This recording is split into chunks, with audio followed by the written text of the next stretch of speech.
Oi, pessoal, tudo bom com vocês? Eu queria convidá-los para uma discussão aqui, para uma reflexão sobre a nossa identidade. Somos latinos? E aí eu levo essa discussão para um âmbito maior do que brasileiro, do que ser brasileiro.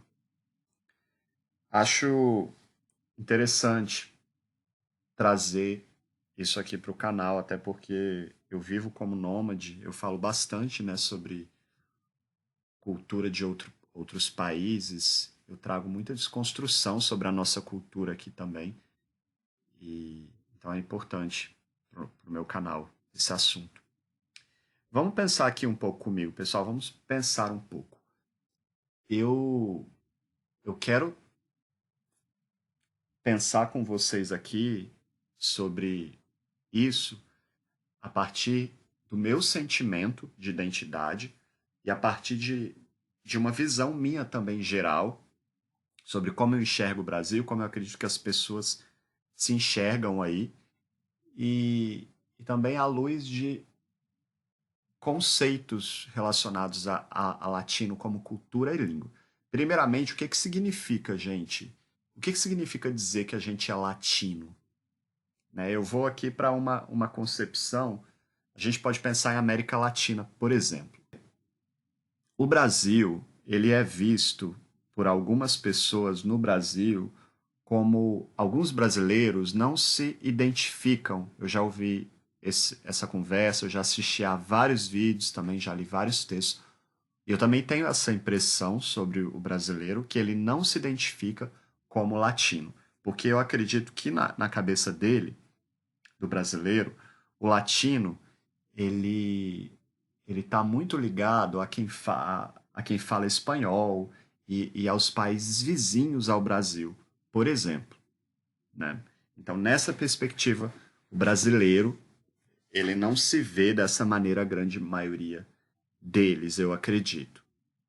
Por outro lado, há elementos na nossa cultura que eu acho que retomam a ideia do latino, né? E é óbvio que eu acredito, gente, que o Brasil ele é um país, de maneira geral, eu poderia dizer latino, sim. Apesar de eu vou pontuar aqui algumas diferenciações entre o Brasil e outros países para levar a gente para uma outra reflexão.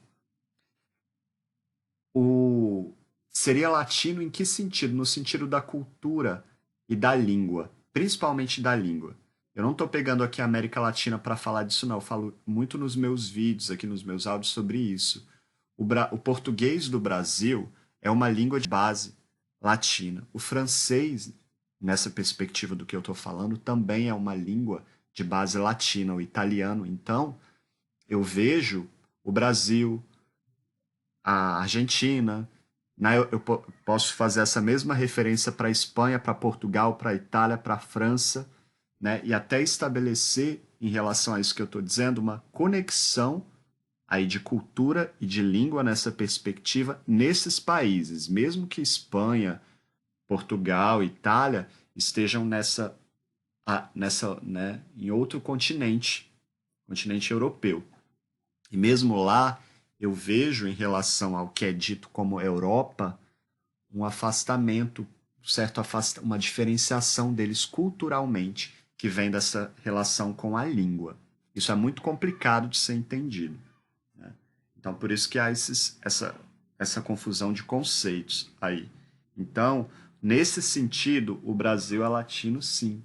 Eu acredito, porque ele compartilha um pouco da cultura latina, a língua brasileira, o português do Brasil, tem uma base latina. É nesse sentido. Em oposição, por exemplo, eu falo isso em oposição a línguas de cultura anglo-saxã ou a países de cultura anglo-saxã, e tem tudo a ver, gente, a língua o, com a cultura, né? Nesses países como a Alemanha, como Eslovênia e por aí vai, a Áustria, por exemplo, ali, né, nessa parte da Europa, eles têm uma cultura um pouco diferente, né? Isso é um marco tanto ali pela língua quanto pelo, pela cultura mesmo, pela maneira que as pessoas se relacionam. Né? Isso tem a ver, acredito também, um pouco com o clima, tem uma relação. Como assim com o clima, Anderson?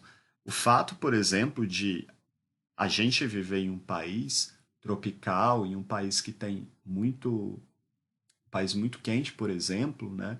Isso eu acho que influencia a gente de certa maneira, as nossas relações com os outros, com o meio ambiente, com a gente mesmo. O inverno, gente, é uma estação, não só do ano, é uma estação da alma. É um movimento ali de quem vivencia, experiencia o inverno, é uma coisa que muda a percepção do sujeito ao redor dele. Não é uma coisa tão simplista né, da gente desconsiderar as estações, por exemplo, e da maneira que isso reflete na gente, na nossa alma, no nosso dia a dia, na nossa interação. Então tem a ver um pouco isso.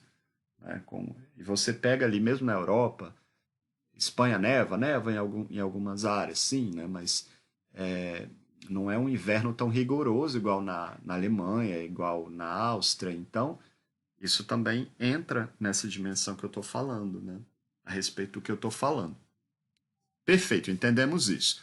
O que, né, latino, eu estou trazendo aqui essa concepção na perspectiva de língua e de cultura e indo além dessas fronteiras de América Latina. Não estou falando aqui especificamente de América Latina, né? E, na verdade, eu nem fiz uma pesquisa sobre esse termo América Latina, não estou trazendo isso à luz desse termo, até porque eu acho que para a gente pensar, falar em latino, a gente tem que ir além disso, né? Isso é uma definição lá da geografia, né? Eu nem sei como isso é usado hoje pelos teóricos dessas áreas, mas pensando, a gente pode pensar essa relação com a gente mesmo, como brasileiros. Eu, como brasileiro, me identifico como latino. Gente, falando como brasileiro, de maneira geral, eu consigo verificar sim algumas coisas do latino em mim como brasileiro. Apesar de hoje, no meu íntimo, eu não me conceber muito próximo da cultura latina.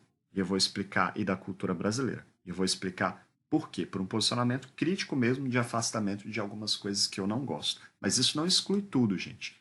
Tem algo ainda em mim que me define, apesar de eu ter vivido em tantos países, apesar da minha crítica, como brasileiro e também diria como latino.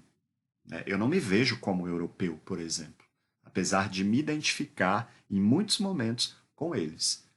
Né? E em relação ao pensamento, em relação aos teóricos que eu gosto, aos filósofos, né? E tem algumas coisas ali que eu também repudio na cultura deles, do jeito que eles são. Então não me coloco nessa categoria, né? E também não me vejo nisso daí. Definido isso, beleza, gente. O Brasil, falando em América agora, né, o Brasil é o único país ali da América Latina que a língua é o português do Brasil. Tá, Anderson, mas o português do Brasil é uma língua latina, com certeza. Isso daí deixa a gente, como eu falei, num pé lá, de maneira geral, para a gente ser designado também como latino. Compreendido isso, tranquilo. Mas há uma diferenciação do brasileiro ali, até por ele ser líder do Mercosul, de certa maneira, e até por uma questão de status, eu acredito, de se diferenciar dos países vizinhos. Da Argentina tem até uma rixa, uma rivalidade entre o Brasil e esses países nesse sentido. Eu acho, eu vejo uma união, eu já viajei por todos esses lugares, Argentina, Peru, Bolívia, Chile, eu consigo ver uma certa união ali entre eles, apesar de eles terem as peculiaridades e tudo, nesse negócio de latino mesmo, eu consigo ver muito mais. Apesar de que eu poderia dizer que deles, assim, o Chile é um pouco mais diferente. Né? Olha que eu viajei o Chile inteiro. Tem gente que fala que a Argentina é uma coisa, é a Europa da América do Sul, né, gente? Nunca, nunca. Né? Eu não consigo ver. Isso é apenas um discurso usado para justificar, legitimar algumas pessoas brancas, né, que vivem lá. né, ditas brancas, vamos colocar dessa maneira, ou de olhos azuis ou loiras, uma parcela da população ali, né, desse jeito. E por uma influência também europeia. Mas isso, gente, não é só Argentina, não é só. É o mundo inteiro. O mundo inteiro tem influência de europeus. Né? E tem três elementos aí para a gente pensar a nossa identidade, a nossa constituição como brasileiro: o europeu, o índio e o negro. Né? A gente, quando a gente estuda literatura, por exemplo, a gente compreende isso. Então, a nossa identidade nacional aí, vamos pensar na literatura aí, né? Ela se constitui em cima disso. Nesse sentido, eu consigo ver muita mistura no Brasil e em vários países também, né? Inclusive europeus. Quando eu penso em Alemanha, eu não vejo algo de purismo. Lá tem, quando eu morei em Graz, por exemplo, na Áustria, lá tinha é, uma comunidade internacional muito grande de estrangeiros que trabalhavam ali, que faziam, de alguma maneira, estavam interferindo ali na cultura e nas próprias características do dito austríaco ali, porque muitos relacionamentos, né, misturas ali, né, de pessoas que se casam com outras pessoas de outras culturas, e é uma grande comunidade estrangeira, isso vai sendo modificado. A gente não pode pensar, quando a gente fala em cultura, nessas bases sólidas e absolutas aí de purismo, gente. Isso daí é um equívoco, ainda mais hoje no mundo que a gente está vivendo. É importante deixar isso claro. Mas eu vejo o Brasil, em relação à América Latina, com uma perspectiva cultural um pouco diferente.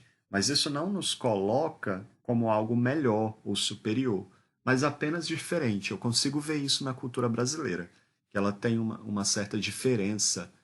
Mas essa diferença desses países latinos, que tem uma união maior, latinos da América Latina, né, que tem uma união maior aí, Chile, Argentina e etc., essa diferença nesse aspecto cultural, apesar de eu considerar a gente latino também, ela entra para uma coisa mais de que a gente se aproxima culturalmente, a gente recebe uma influência muito grande norte-americana.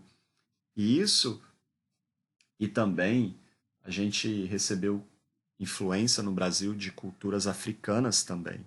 E isso não é algo que você percebe tão característico de outros países ali ao redor. Né? Então, eles têm o europeu lá na Argentina, em outros países, no Chile, tem influência, beleza. Indígena, tem também. Mas no Brasil, além disso, tem o elemento, tem a cultura africana e influência também do indígena, do europeu também. E isso se configurou no Brasil de uma maneira diferente. Inclusive em relação à língua. A gente tem gramáticas diferentes. Português de Portugal e do Brasil, tem gramáticas, são concebidos com gramáticas diferentes. E você vê os países, Argentina, etc., em relação ao espanhol, tem algumas diferenças sim, mas a gramática ali não é diferente nessa perspectiva, não, completamente diferente, não. Como alguns linguistas apontam em relação ao português do Brasil e ao português de Portugal. Eu vejo também essa diferença nesse sentido. E a nossa influência norte-americana é muito grande. Não que nos países da América Latina, não, nos outros países eles não tenham recebido essa influência. Obviamente, eles receberam, principalmente ao longo da história, né? De maneira mesmo ideológica ali em relação à imposição dos Estados Unidos. Mas eu vejo uma preservação nesses países do nacional, do produto nacional, uma valorização do nacional muito forte. Né? Quando você vai na Bolívia, tem uma valorização ali do local muito forte, em Peru, com os povos incas, essas coisas. Né?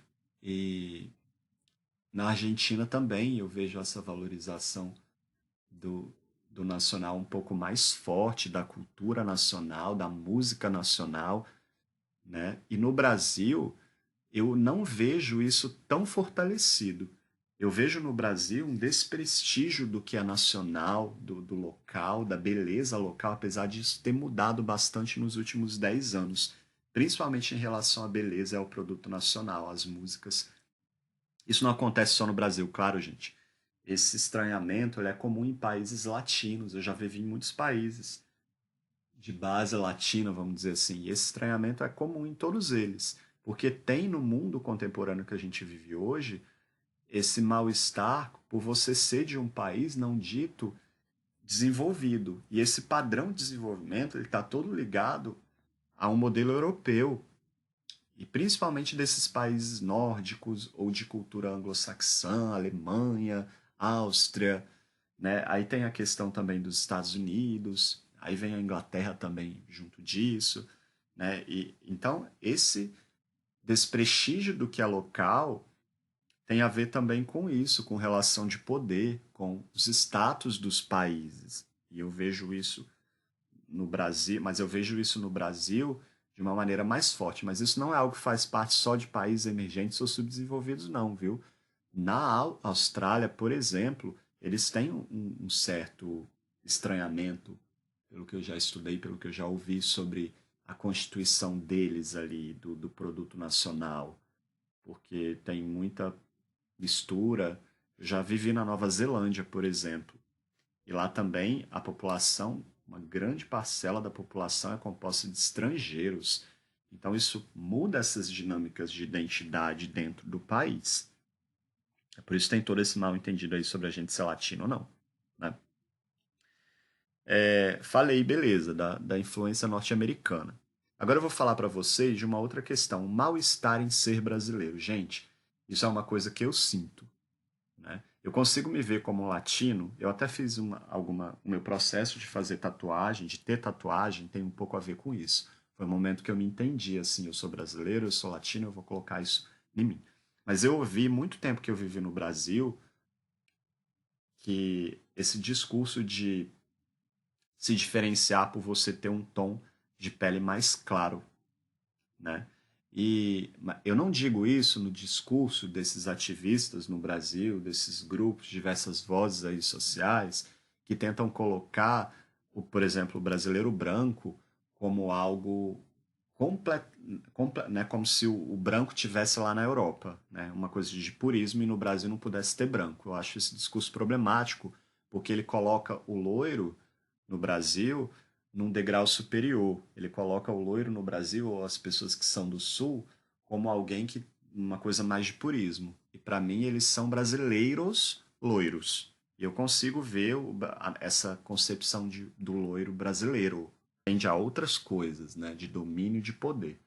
Mas o brasileiro branco, né, ele eu consigo ver o branco no Brasil, sim, né? Então, diferente desse discurso aí desses outros grupos que tentam colocar todo mundo numa caixinha só, né?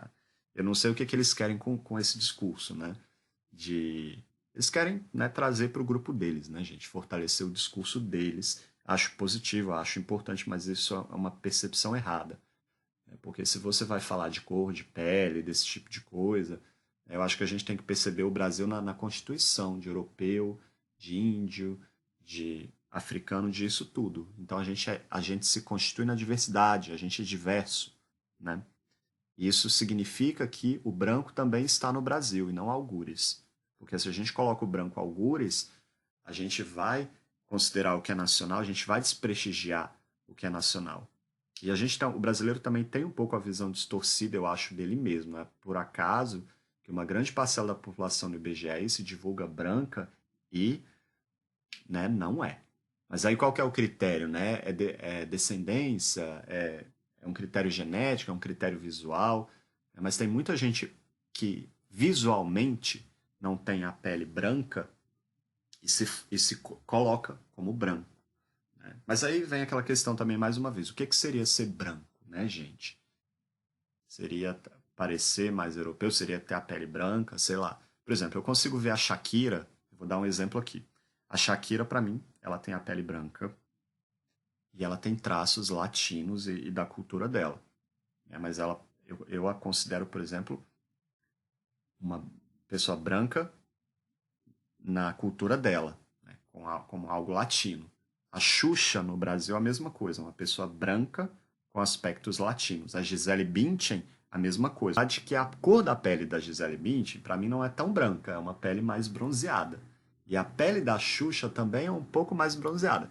A Xuxa eu sei que pegou muito sol, né? Mas assim, a Gisele Bündchen ela tem um tom de pele mais pro bronze, né? Tem uma divisão aí o pessoal que é designer e estética aí sobre cores frias e cores quentes. A Gisele Bündchen ela tá para esse tom mais quente. Então eu vejo que se a gente quer pensar no europeu aí, né, branco mesmo, esse tipo de coisa aí, a gente tem que pensar numa pessoa com uma tonalidade mais fria, né, um padrão visual, para um padrão visual de pele mais fria e não de pele quente, né, que seria Gisele Bündchen aí e tudo isso. Então, é importante, acho interessante a gente pensar sobre isso, né? E nesse sentido, o loiro ele seria brasileiro também e latino. Tem a representatividade dele também no Brasil, né? Outra questão importante, então, finalizando aí a questão do mal-estar, eu vejo um certo mal-estar nas pessoas no Brasil por causa de toda essa diversidade, não só no Brasil, em países árabes também tem isso. Né? Isso tem a ver com essa coisa de poder, de nação desenvolvida, subdesenvolvida, emergente, por aí vai. Né? Eu tenho certo mal-estar, sim, como brasileiro, mas muito mais no sentido, não por querer me considerar por modismo, por achar que eu sou branco, blá blá blá, com uma coisa mais europeia, né, de Europa, mas por eu, eu ver, eu sempre ter sido excluído ao longo da minha vida dessa questão da identidade do que é nacional. Então eu me senti vivendo no Brasil, morando em vários estados, muitas vezes excluído por determinados grupos bem mais nacionais. Eles automaticamente me colocavam lá no lugar, no patamar de alguém da elite, enjoado, porque eu era um pouco mais branco. Por exemplo, eu estudei em escola pública no Rio de Janeiro, próximas de regiões pobres, assim, gente, próximas de favela, porque meu pai era militar, por exemplo, em Campo Grande. A gente morava ali numa área militar, próxima de uma favela. E eu estudava numa escola com gente pobre, por exemplo, e, e eu era visualmente assim uma das pessoas mais brancas da escola. E isso gerou muitos conflitos ali de eles comigo assim, e eu me sentia um pouco excluído nessa perspectiva. Até hoje eu me sinto assim. Sempre quando eu vou ao Brasil eu escuto isso. A última vez que eu fui, o taxista virou para mim e falou assim que eu fui até com. E ele disse que eu parecia mais estrangeiro do que o estrangeiro, que o estrangeiro parecia mais brasileiro do que eu. Não estou dizendo isso nesse discurso brasileiro aí que fica usando essas coisas para se sabotar, não, gente. Eu realmente ouvi isso e eu realmente escuto isso quando eu vou ao Brasil. E as pessoas também no exterior falam isso para mim, não só para mim, acho que fala para todo brasileiro, que eu não pareço brasileiro, mas é porque eles têm a visão de que o brasileiro é a pessoa de pele escura, necessariamente. E não, o brasileiro é diverso, né? Ele é diverso. Esse meu mal-estar, ele tem a ver com esse repúdio do próprio brasileiro, eu acho que em relação a mim, e desses contrastes sociais entre classe no Brasil. Então eu me vi muito perdido, né, nesse sentido no Brasil, nem muito próximo de uma classe mais baixa, nem muito próximo de uma classe mais alta, e nem né, eu sempre, como a identidade no Brasil ela também não é muito fortalecida, então eu me vejo um pouco nesse mal-estar no Brasil, mas muito mais por não ser incluído no grupo, por não ter sido incluído, do que por eu me excluir, né? Isso é algo da gente pensar também, porque quando a gente coloca lá o loiro, ou qualquer um que tem a tonalidade um pouco de cor mais clara, e a gente pressupor que é uma pessoa enjoada, que é uma pessoa antipática, que é uma pessoa ali, ou elitizada que vai vir com esse discurso do branco, blá blá blá, isso daí desfortalece a identidade. É nesse sentido, sabe? Mas, por outro lado, eu sou muito crítico com o Brasil e tem coisas do latino, América Latina, que me incomodam, como esse grude social. Né? Isso eu não gosto mesmo. Eu não falo isso num discurso da chatice de querer me propor como europeu, alguma coisa desse tipo. Não. Mas no sentido de me incomodar mesmo, no sentido de eu sou brasileiro e eu vindo aí, eu posso dizer o que me incomoda, e me incomoda. Esse excesso do outro, ao meu ver, ele apaga a gente. Eu não gosto disso. Eu acho que essa coisa é muito vazia de você ficar dando ouvido para todo mundo, voz para todo mundo. Eu acho que quem é amigo de todo mundo não é amigo de ninguém no final das contas. Né? Isso é coisa de cultura latina. Não só latina, árabe. Eu não gosto disso. Eu prefiro aí o distanciamento europeu, o inverno aí, de ficar isolado, de não ter tanto sol também. Nesse sentido, eu penso isso. Mas eu sinto falta dessa coisa latina também, do sol em outros momentos. Então eu transito aí entre os dois. Por isso que eu vivo como nômade. Eu passo um período, eu adoro neve, por exemplo, eu adoro o isolamento, esse olhar para dentro de mim mesmo que o inverno traz, por exemplo. E por outro lado, eu gosto também dessa coisa de verão, dessa coisa de praia, de festa, de um pouco mais de no momento que eu queira, né, de entrosamento com o grupo, por exemplo, né?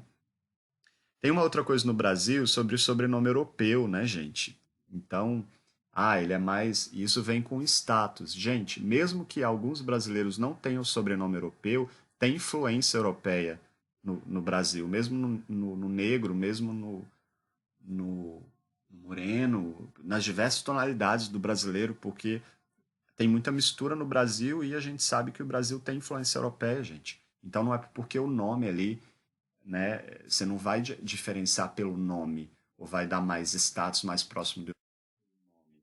E aí vem o pessoal do Sul com essa coisa, né? De eu sou do Sul, você é do Sul, mas você é um brasileiro do Sul, né?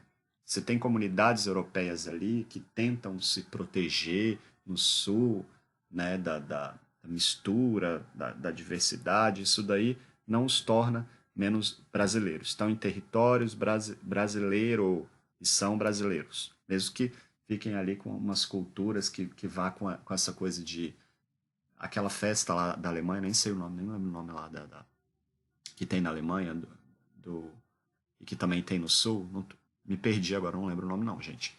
Mas tentam trazer isso para essa imagem do Sul, né? O próprio pessoal de lá fica com essa imagem protegida, mas o Sul é Brasil, gente, não adianta, né? E eu não vejo uma razão de um discurso tão fortalecido em cima disso, porque quando você vai para a Europa, você pode até pensar um pouco na estética, você pode até pensar no inverno, etc. Mas quando você vai para a questão de cultura, a cultura do europeu não é igual à cultura do pessoal do Sul, não é. O pessoal do Sul é um pouco mais frio, beleza? Um pouquinho mais, mas eles são bem brasileiros, gente, bem brasileiros, né? No jeito mais perverso aí que eu costumo falar aqui no meu site, no meu canal.